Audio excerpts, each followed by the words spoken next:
In der letzten Folge haben wir auf Paxos in Griechenland die Segel gesetzt und sind 190 Meilen quer über das Ionische Meer nach Rocella Ionica gesegelt.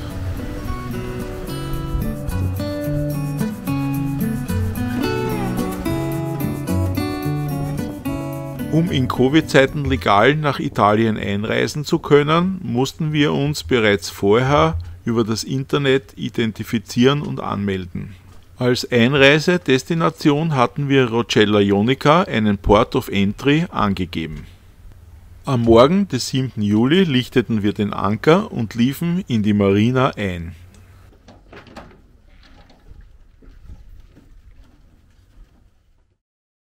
Das Büro öffnet erst um 9.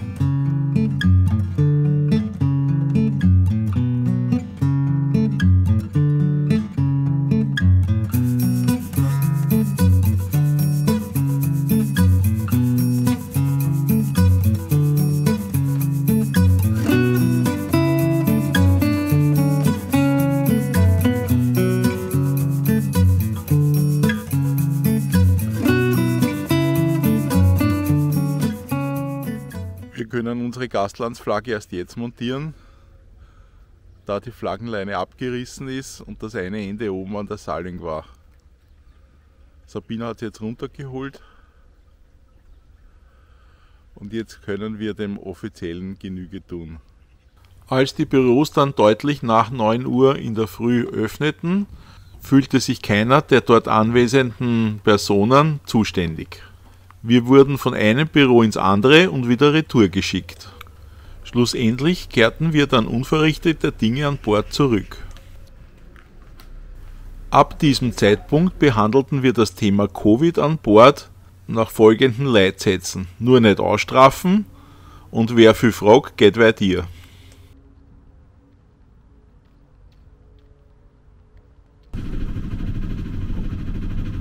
Anschließend verließen wir die Marina Rocella Ionica bei leichten und auch wechselhaften Winden.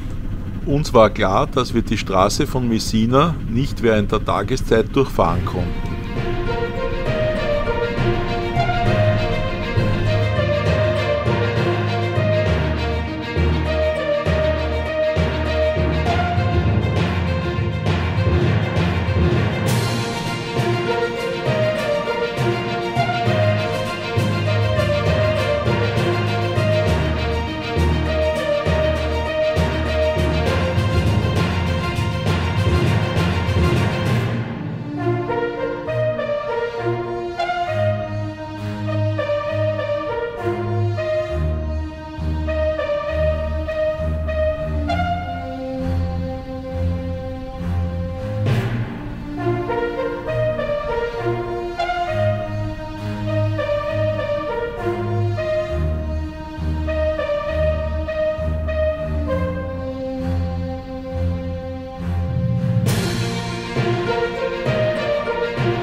Wir fahren gerade unter Motor von Rocella Ionica zur Straße von Messina und ich habe mir da eine der alten Karten, die ich an Bord habe, herausgesucht, nur mal um grob abzuschätzen, was unsere heutigen Optionen sind. Ich habe gerade 2 verschiedene Wettervorhersagen abgerufen und beide sagen für den nächsten Tag Schwachwind mit maximal 5 bis 8 Knoten aus verschiedenen Richtungen im Tyrrhenischen Meer an.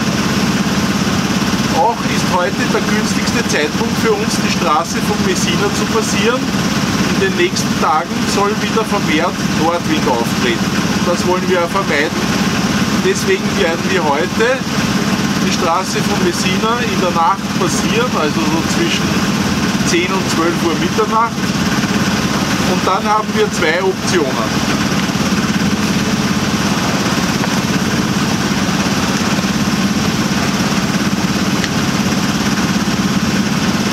Also wir sind jetzt gerade hier. Hier ist die Straße von Messina. Hier sind die Liparischen Inseln. Und hier rauf wollen wir. Da in den nächsten Tagen Schwachwind, aber trotzdem eher aus west- bis nordwestlichen Richtungen vorherrschen wird, ist für uns eine dreitägige Überfahrt nach Sardinien keine Option. Die Option, die wir heute haben, ist, wir passieren die Straße von Messina und gleich anschließend gibt es den Hafen von Scilla, wo wir anlegen können und so wie es heute ausschaut, wo der Wind am Abend komplett einschlafen soll, dass wir einfach vor dem Hafen ankern und uns die Gebühr sparen. Für morgen haben wir die Option, wir können zu den Liparischen Inseln fahren.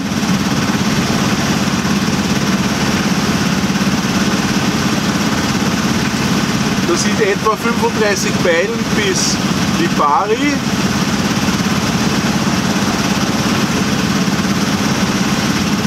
Und ziemlich genau 40 Meilen bis Stromboli. Da was sich für einen Tagesturn ja gut eignen würde.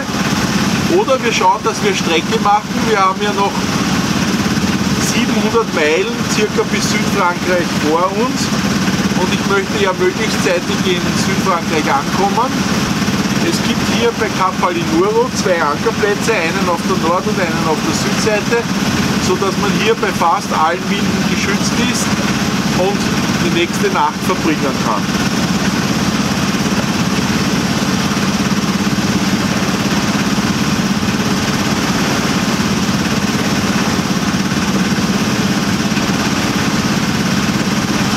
Das wären von Scilla aus 110 Meilen, was sich für einen Turn über die Nacht super eignen würde.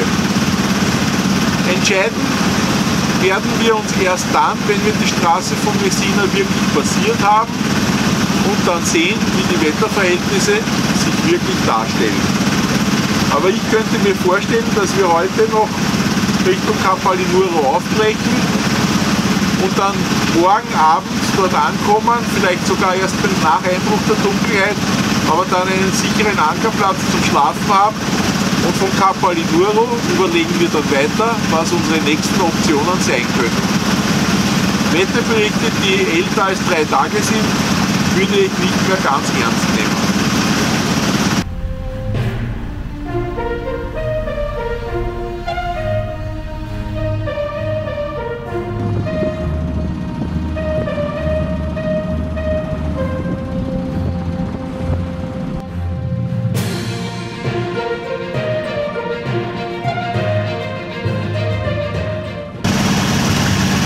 Wir sind gerade unterwegs entlang der Südküste von Italien Richtung Straße von Messina. Keine Wellen, Gott sei Dank kaum Gegenwind und eigentlich ist es langweilig. Was macht die Bordfrau an langen Motortagen? Lesen, vorzüglich lesen und immer wieder mal einen Rundblick und da habe ich heute aus nächster Nähe wieder Delfine beobachten können. Eine weitere Beschäftigungsmöglichkeit, die wir beide gerne ausüben, ist Essen. Mein Tolino ist gerade beim Aufladen und jetzt greife ich auf ein gutes, analoges Buch zurück. Eins unserer letzten Errungenschaften auf der Tullner Bootsmesse. Kurz später haben wir dann einen Sessel überfahren. Wir waren gerade am Vorschiff, weil wir einen Vogel- und Fischschwarm beobachten wollten. Dann hat es so ausgesehen, als ob bei dem Vogelschwarm eine Schildkröte wäre. Und bei Näherkommen haben wir gesehen, dass es ein Sessel ist, der da schwimmt, auf den wir genau zugesteuert haben. Peter ist dann nach hinten gelaufen, um die Motorschrauben auf neutral zu stellen. Und wir haben den Sessel direkt zwischen den Kufen überfahren und er ist dann hinten wieder rausgekommen.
Kurz nach Sonnenuntergang erreichten wir die Einfahrt zur Straße von Messina. Am Ufer flammten die Lichter auf. Es ist bereits unsere 6. Durchfahrt, sonst hätten wir dieses Wagnis nicht auf uns genommen. Angespannt beobachteten wir beide den Schiffsverkehr rund um uns. Bald würden wir die Fährlinien kreuzen müssen, die Sizilien mit dem italienischen Festland verbinden. Immer wieder schoben sich Fähren aus dem Hafen raus. Nach einer Viertelstunde, mehreren Ausweichmanövern und auch Abstoppen der Maschinen hatten wir den Fährhafen endlich hinter uns. Als wir schon fast durch waren, machten sich doch noch Scylla und Charybdis bemerkbar. Diese beiden Meeresungeheuer machten bereits in der Antike den Segelschiffen beim Passieren der Straße von Messina das Leben schwer. Mit unseren laufenden Dieseln hatten wir es besser. Eine Gegenströmung von fast 4 Knoten bremste uns zwar sehr ab, aber ansonsten hielten sich die Auswirkungen in Grenzen. Die Logge zeigte eine Fahrt durchs Wasser von über 6 Knoten, während der Kartenplotter nur Fahrt über Grund von 1,5 bis 2,5 Knoten anzeigte. Ich änderte den Kurs nach Nord, um aus der Gegenströmung, die an der Küste herrschte, herauszukommen. Die Taktik sollte sich als richtig erweisen. In der Mitte der Straße von Messina war die Strömung nur mehr 2 Knoten stark. Trotzdem brauchten wir für die wenigen Meilen bis Scylla 1,75 Stunden.